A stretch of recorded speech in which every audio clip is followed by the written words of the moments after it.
While on a family trip, my parents allocated my room to my sister and her children, ordering me to immediately leave. Then I reserved the luxury penthouse at the same establishment. However, they unexpectedly arrived at the threshold of my new quarters with luggage. I'm Amber. I've always played the role of the other daughter, the one barely mentioned if at all. Every Saturday, I force myself to attend our traditional family dinner at my parents' house, though lately I've been finding more reasons to skip them. Today was no exception. I parked in front of their modest suburban home and took a deep breath before stepping inside. As usual, my older sister Lisa was already there, with her husband Tom by her side and their kids, Emma and Jack, darting around the living room. "Amber, you finally made it," my mom said without really looking up from adjusting the floral centerpiece. There was no warm embrace, no genuine welcome. "Hey Mom, Dad," I greeted, nodding toward my father, who was busy discussing a sports game with Tom. Before long, Mom launched into her sister worship mode. "Did you hear about Lisa's parent-teacher conference? The teacher said Emma is reading 2 grade levels above her age, and Jax's coach believes he could make the competitive team next year." Lisa beamed, soaking up the praise. "I've been using those special reading cards with Emma every night, and I drive Jack to extra practice 3 times a week." I quietly slid into my seat at the table, my presence barely acknowledged. No one ever asked about my day, my work, or my life. What they didn't know, or care to ask, was that 3 months ago I had closed a huge project at work that rescued our biggest client from disaster. I earned a $50,000 bonus, a promotion to senior project manager, and a raise that would make Tom's hefty salary seem like pocket change. "Pass the potatoes, Amber," Lisa said with that look that said, "Poor Amber. Still single, still renting, still insignificant." I passed them over and took a sip of wine. Another secret I kept. I had enlisted my friend Rachel, a real estate agent, to help me find an apartment to buy. I had enough saved for a down payment, and with my new salary, securing a mortgage wasn't an issue. But why share that? They'd somehow twist it to center on Lisa, or act surprised that I could afford it, which would be even worse. Dinner unfolded just as always, more gushes about Lisa, more chatter about Tom's job, more stories about the perfect children. I stayed quiet, letting their words wash over me. Their opinions no longer held any weight. A month after that dinner, Rachel called with thrilling news. She had found the perfect apartment, a 2-bedroom corner unit complete with a balcony and modern kitchen in an up-and-coming neighborhood. I toured it that very evening and fell in love instantly. "This is it, Rachel," I said as I ran my hand along the marble countertop. "I want to put in an offer." 2 weeks later, I signed the mortgage papers and became a homeowner. The rush of pride, accomplishment, and freedom was indescribable. I thought about sharing the news with my family but decided to wait until the next Saturday dinner.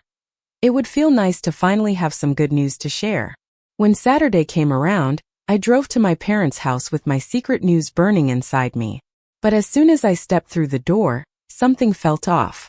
There was an unusual buzz in the air. Lisa's kids were more energetic than ever, and my parents wore radiant smiles. "What's going on?" I asked as I hung up my jacket. My parents exchanged delighted glances. "We've made a decision," Dad announced. "We're all going on a family vacation to Hawaii. You're coming, right?" I paused. I hadn't taken a vacation in 2 years, and with my new job just starting and no major projects on the horizon, I figured I could manage. "Yeah, I can make it work," I replied. Mom's face lit up instantly. "Wonderful. The whole family together in Hawaii, it'll be perfect." Her genuine happiness at including me caught me by surprise. For a brief moment, I allowed myself to feel included. "We leave in 2 weeks, Dad explained. "We've been planning this for a while, and waited until we were sure everyone could go before telling you." I sank into my seat, my own news temporarily pushed aside. A family vacation might be nice. Maybe things would be different, away from our old routines, and perhaps they'd see me in a new light. Dinner then shifted to discussions about Hawaii, what to pack, places to visit, activities to try. For once, I wasn't completely ignored, though most questions directed at me were purely practical. "Amber, do you have enough vacation days?" Dad asked. "Yes, I can take 2 weeks, I replied. I decided to keep my apartment news for after the vacation. Hawaii was the focus for now, and my new home would be waiting when we returned. The following Saturday, I arrived at my parents' for dinner, expecting more excited chatter about our upcoming trip. Instead, I found Lisa sitting at the table looking dejected, her eyes puffy from crying, while the kids sat quietly, coloring at the coffee table. What happened? I asked as I set down my purse. My parents exchanged worried looks. Lisa sniffled dramatically before answering. Tom and I had a huge fight. Her voice wavered as she continued. He refused to pay for my trip to Hawaii. He says I'm too lazy from being at home and don't deserve a vacation. I bit back a comment about how Lisa hardly did any work at home. Tom had even hired a maid last year because she claimed housework gave her migraines. So you're not going to Hawaii? I asked. Lisa shook her head sadly. Not unless Tom changes his mind, which he won't, being so stubborn. It's okay, Dad said, patting Mom's hand. We'll plan another family trip later this year. This isn't our only chance. The rest of the dinner turned somber as everyone comforted Lisa about her controlling husband. I stayed silent, torn between sympathy and irritation. On one hand, Tom shouldn't unilaterally decide how family money is spent. On the other, I sensed there was more to Lisa's story. Over the next week, I got my vacation plans in order. I requested 2 weeks off from work, and my boss approved immediately, grateful for my recent project success. I packed my suitcase, arranged for my mail, and braced myself for 10 days with my parents without Lisa acting as a buffer. The day before we left, Mom called to confirm the details. We've booked 2 rooms, she explained. One for your father and me, and a single for you. They're standard rooms, not fancy but comfortable. Sounds perfect, I replied, secretly relieved that I wouldn't have to share a room. I'll meet you at the airport tomorrow morning. After hanging up, I glanced around my nearly empty old apartment. Most of my belongings had already moved to my new place, but I'd left enough behind to maintain appearances until after the vacation. I still hadn't told my family about buying an apartment. I planned to surprise them when we returned from Hawaii. The next morning, I met my parents at the airport. We checked in, boarded our flight, and 5 hours later, we were landing in Honolulu. The warm, fragrant air greeted us as we stepped off the plane, and despite my reservations about spending so much time with my parents, I felt a surge of excitement. Our hotel, a mid-range place with a decent pool and beach access, was only 20 minutes from the airport. During check-in, I chatted with a friendly receptionist named Kai. We're fully booked for the standard rooms, she explained. You're lucky you made reservations when you did. We only have our luxury penthouses available now, and those are much more expensive. I nodded and accepted the key card she handed me. Thanks for the info. My room was simple but tidy, featuring a queen bed, a small balcony, and a bathroom with a shower. After unpacking, I changed into shorts and a t-shirt and met my parents by the pool for a drink. We spent the rest of that day and the following one exploring the hotel grounds, swimming in the ocean, and adjusting to the time difference. It was actually pleasant. My parents seemed more relaxed here, less focused on comparing me to Lisa, and I found myself enjoying their company more than I had in years. Then on our 3rd day in Hawaii, everything changed. I was in my room, applying sunscreen in preparation for a beach morning, when a loud knock startled me. Opening the door, I found my parents standing there with worried expressions, and behind them Lisa appeared frazzled, with Emma and Jack clinging to her hands. Lisa, I said, stunned. What are you doing here? Lisa collapsed dramatically onto my bed. Tom and I had another huge fight. I couldn't stay at that house any longer, so I took some money from his wallet and bought tickets for me and the kids. Shocked, I asked, You took money from Tom? Lisa glared. It's our money. If he controls it all, I deserve this vacation and so do the kids. Mom nodded supportively. Of course you did, sweetheart. But where are you staying? I asked, eyeing their luggage. Did you book a room? Lisa and my parents exchanged glances. That's the problem, Lisa murmured. I had enough for the flights, but not for a hotel room. In that moment, it hit me like a bucket of cold water. I remembered Kai mentioning that all the standard rooms were fully booked, leaving only the expensive penthouses. Exactly, Dad said, looking at me with an intensity that made me uncomfortable. The room fell silent as everyone fixed their expectant gaze on me. Finally, Mom broke the silence. Amber, you need to pack your things. I almost couldn't believe it. Pack your things. I asked, certain I'd misheard. she repeated firmly. Lisa and the kids need your room. I scanned their faces, Mom's determined, Dad's expectant, and Lisa's self-assured look, and felt a surge of anger. Where am I supposed to go? I demanded, folding my arms. Dad simply shrugged. You could find another hotel or fly home early if you can't get a room. Lisa deserves this vacation more than you do, Mom added, as if that settled it. She'd been through so much with Tom. I stared at them in disbelief. Are you serious? You want me to give up the room I've already paid for, and am currently staying in so that Lisa can have it after she stole money and showed up unannounced? That's enough, Mom snapped. This isn't up for discussion.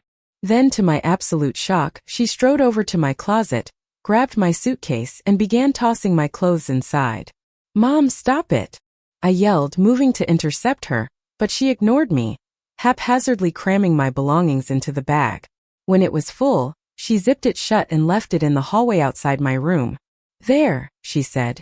Now Lisa and the kids can settle in. I stood frozen, unable to process what was happening. Lisa was already instructing the kids to place their backpacks on my bed, while Dad gathered my toiletries from the bathroom counter into a plastic bag. I could have fought back. I could have called the front desk since the room was in my name, and created a scene that would be remembered for years. But as I looked at these people, my supposed family, something inside me shattered and then reformed into something harder and clearer. Without another word, I grabbed my purse, turned and walked out, leaving my suitcase behind. I could hear my parents and Lisa already discussing sleeping arrangements. My first impulse was to book the next flight home, but as I neared the front desk, a better idea sparked in my mind. I recalled the luxurious penthouses Kai had mentioned earlier. Approaching the desk, Kai looked up. Her friendly smile faltered when she saw my expression. Miss Wilson, is everything all right? She asked. Not really, I admitted, but I'm about to change that. You mentioned you have penthouses available. Her eyes widened slightly. Yes, we do, but they're significantly more expensive than our standard rooms. How much more expensive? She inquired, quoting a figure that would have made me faint 2 years ago. Now, with a determined glint in my eye, I resolved to make this work. I didn't even hesitate. I'll take one, I declared. Your finest, please. As I trailed behind a bellhop who had just retrieved my suitcase from the hallway outside my old room. We rode a private elevator straight to the top floor. And when he swung open the door to reveal my new accommodations, I couldn't help but exclaim in awe. The penthouse was breathtaking, vast and tastefully appointed, with floor-to-ceiling windows that framed an expansive view. The open living space flowed effortlessly into a dining area and a fully stocked kitchen, and beyond that lay an enormous bedroom boasting the largest bed I had ever seen. I uncorked a complimentary bottle of champagne, poured myself a generous glass, and stepped out onto the terrace. The sun was dipping below the ocean, setting the sky ablaze with vivid oranges and pinks. Leaning against the railing, I raised my glass and toasted aloud. To knowing your worth, before taking a long, satisfying sip. That night, I slept better than I had in years, sprawled across a king-sized bed with sheets as soft as clouds. In the morning, a gentle knock announced room service delivering a complimentary breakfast. After enjoying my meal on the terrace, I decided to head down to the beach. As I passed through the lobby, I spotted my parents and Lisa with the kids near the entrance. They were setting off, presumably in search of an inexpensive breakfast since the hotel's rates were steep. Lisa was the first to notice me. Amber, there you are, she called, waving as if we were just ordinary family members bumping into each other on vacation. I approached them slowly, keeping my expression neutral. Then my mom remarked with a self-satisfied smile. Where did you end up sleeping last night? Did you find another hotel? My dad even looked slightly uneasy before I could reply. At that moment, Kai appeared beside me. Miss Wilson, I wanted to confirm your cabana reservation for this afternoon. As our VIP guest, we've secured the best spot on the beach for you, she explained. My family's expression shifted from smug to confused. VIP guest? My mom echoed. Kai replied brightly. Yes, Miss Wilson is staying in our premier penthouse suite, which gives her access to all our exclusive amenities, including private dining in our gourmet restaurant. Will your family be joining you for lunch today? The looks on their faces were priceless. Lisa's jaw dropped, my mom's eyes widened, and my dad looked as if he had swallowed something sour. I answered calmly, "No, they won't be joining me." "Very well, enjoy your breakfast at Rico," Kai said to my family, referring to the budget diner down the street popular with thrifty tourists, accompanied by a casual wave to my stunned relatives. I moved on toward the beach, feeling lighter than I had in years. I spent the day indulging in every luxury the hotel offered. I treated myself to a soothing massage at the spa, lounged in my private cabana where attentive staff delivered tropical drinks, and swam in the ocean whenever the sun grew too intense. Not once did I dwell on my family. That evening, I returned to the penthouse to shower and change for dinner. The hotel's gourmet restaurant required a dress code, and I had packed a simple black dress that would be perfect. As I was just about to fasten my earrings, a knock sounded at my door. Through the peephole I saw my entire family, parents, Lisa, and the kids, standing in the hallway with their luggage. For a moment I considered pretending I wasn't home, but curiosity won out. I opened the door and deliberately blocked the entrance with my body. "What do you want?" I demanded without waiting for an invitation. My mother pushed past me into the penthouse, followed by my father, Lisa, and the children. They gathered in my living room, gawking at the luxurious surroundings. "My first, Amber, we've decided that we're staying here with you for the rest of the vacation," my mom announced abruptly. I blinked, convinced I had misheard. "Excuse me," I repeated. "We've checked out of our rooms," my dad explained as if it were completely normal. "Lisa, the kids, they've all checked out of your old room too. We're all staying here," Lisa added, already eyeing the massive sofa as if planning her sleeping spot. "There's plenty of room," she continued. I couldn't help but laugh. "No," I said firmly once I could speak again. "You are not staying here. This is my room which I paid for, and you're not welcome in it." Lisa stepped forward, her tone softening into that familiar, pleading cadence. "Come on, Amber, don't be selfish. Look at all this space, we're family." I repeated, feeling my anger rise. Family doesn't kick someone out of their own room. Family doesn't turn someone else's vacation into their problem. Family asks about your life and celebrates your successes. This is absurd. Lisa snapped back. "We already checked out of our rooms." "That sounds like your problem," I retorted, echoing my dad's earlier words.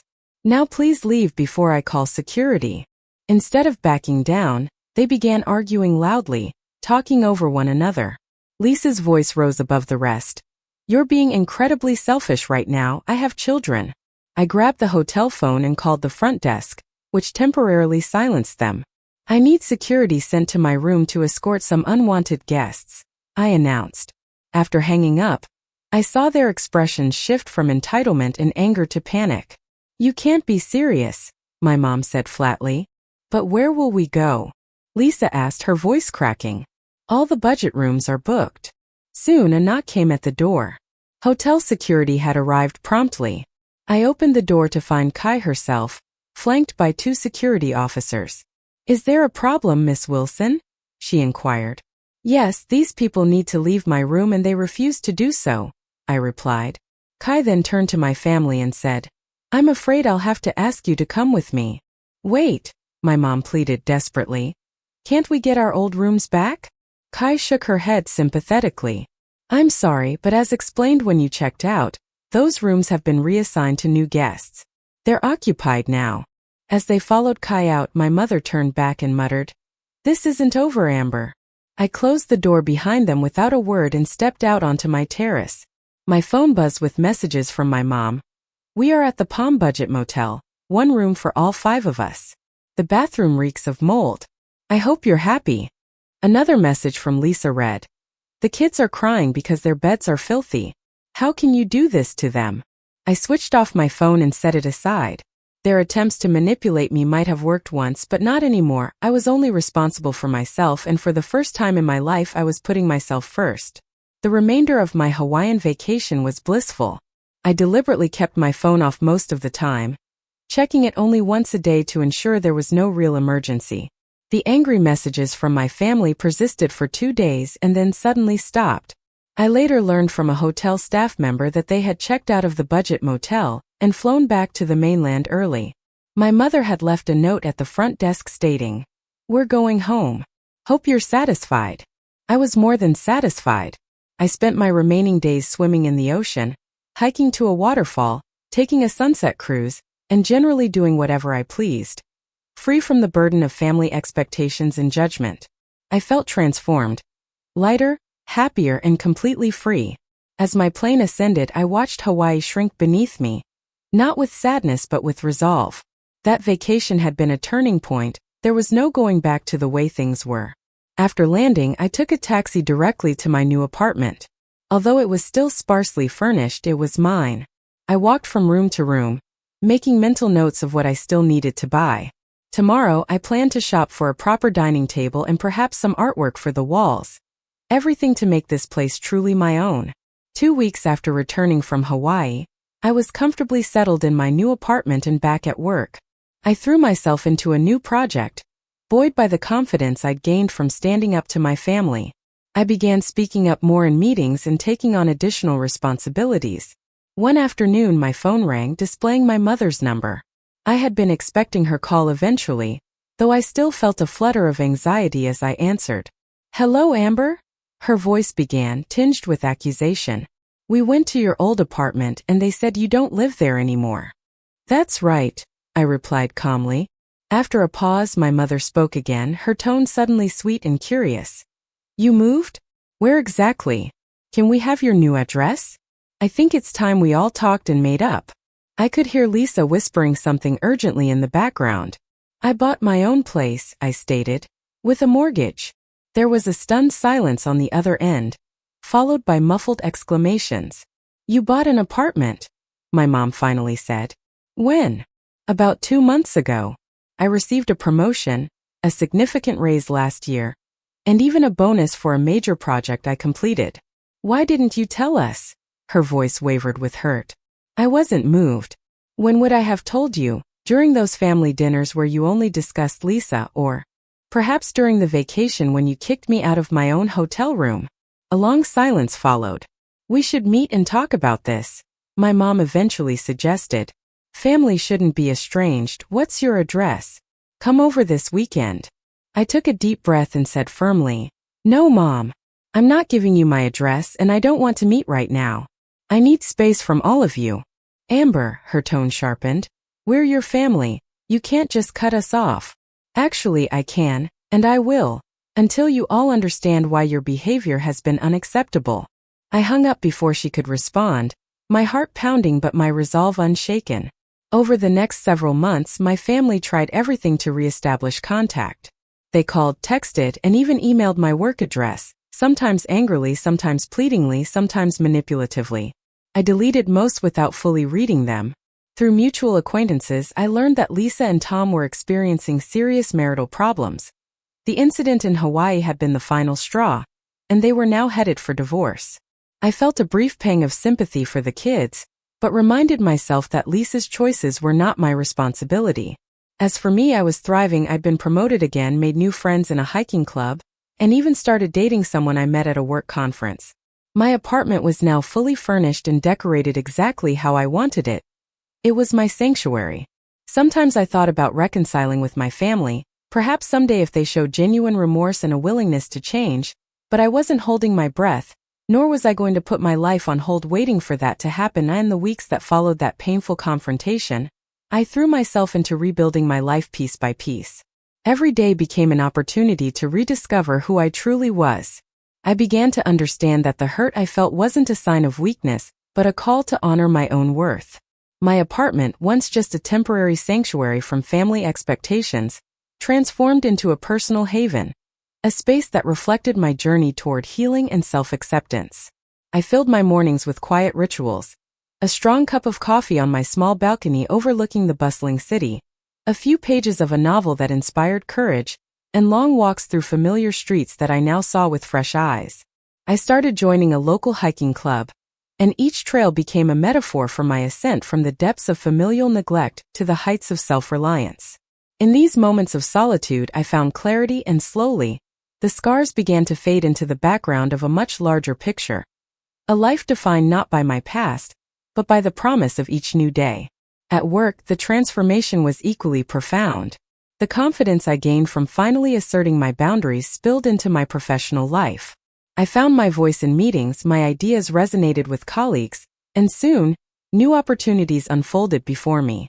With each success, a project well done, a respectful nod from a supervisor, even a simple thank you from a coworker, I felt the heavy weight of my old insecurities lift a little more. I was no longer the quiet shadow in the family portrait. I was beginning to stand in the light of my own achievements. Yet, as my personal and professional worlds flourished, the echoes of family tension still reached me. One crisp autumn afternoon, an unexpected email arrived from Lisa. Her message was tentative and raw, a sincere apology for the past, an admission of the hurtful actions that had pushed me away. She confessed that her need for validation had clouded her judgment, and that she was now seeking help to understand and mend the fractures in her own life. It was the first time I had seen such vulnerability from her, and while it didn't erase the pain of Hawaii, it sparked a cautious hope that perhaps our family could, one day, find common ground. I responded with honesty, sharing how deeply the events had wounded me and explaining that my distance wasn't an act of rejection, but an essential step in reclaiming my identity. I made it clear that while I was open to dialogue, any future encounters needed to honor the boundaries I had fought so hard to establish. My reply wasn't a plea for reconciliation. It was a declaration of my newfound strength and self-respect. A few days later, my parents and Lisa agreed to meet in a neutral, sunlit park on the outskirts of the city. Under the sprawling branches of an ancient oak, we gathered for what turned out to be a tentative heart-to-heart conversation. The discussion was raw, filled with long-held grievances and quiet admissions. My father, voice thick with emotion, confessed that he had always underestimated my quiet resilience, while my mother acknowledged the subtle ways in which she prioritized Lisa's achievements over my own. Lisa, with tears in her eyes, admitted that her relentless pursuit of perfection had left little room for empathy. As we spoke, the familiar tension began to ease, replaced by a fragile understanding that we were all, in our own way, products of the same troubled legacy. Over the following months, we embarked on a slow journey toward healing. Family therapy became a regular part of our lives, a structured space where we learned to communicate without blame and to listen without judgment. There were setbacks, moments when old habits resurfaced, but gradually we all learned to respect each other's space and individual growth. I continued to live on my own terms, celebrating my personal milestones while cautiously engaging with my family on mutually respectful terms. Late one evening, as I sat alone on my balcony watching the city lights flicker against the dark sky, I wrote a long letter to myself, a testament to my journey. I poured out the pain of the past, the joy of the present, and my hopes for a future where my worth would be acknowledged not by others, but by me. That letter became a turning point. It was a reminder that while reconciliation was a hopeful possibility, the most important relationship I needed to nurture was with myself. The final resolution emerged not in a dramatic family reunion or a miraculous overnight transformation, but in the quiet certainty that I had reclaimed my life. I learned that family isn't defined solely by shared blood or childhood memories, but by mutual respect, compassion, and the courage to change. My new life was a blend of vibrant independence and tentative reconnection, a life where I had finally set my boundaries and embraced my own happiness. Now, as I continue forward, I hold no illusions that the past will vanish entirely. There will always be memories of hurt and moments of doubt, yet I face each day with a resilient spirit, confident that I have the power to shape my own destiny. I have built a home that is mine in every sense, nurtured relationships that uplift me, and most importantly, learned to value myself. In that newfound balance, I discovered that true resolution is not about erasing the past, but about growing stronger from it and moving toward a future filled with hope, authenticity, and a deep, abiding sense of peace.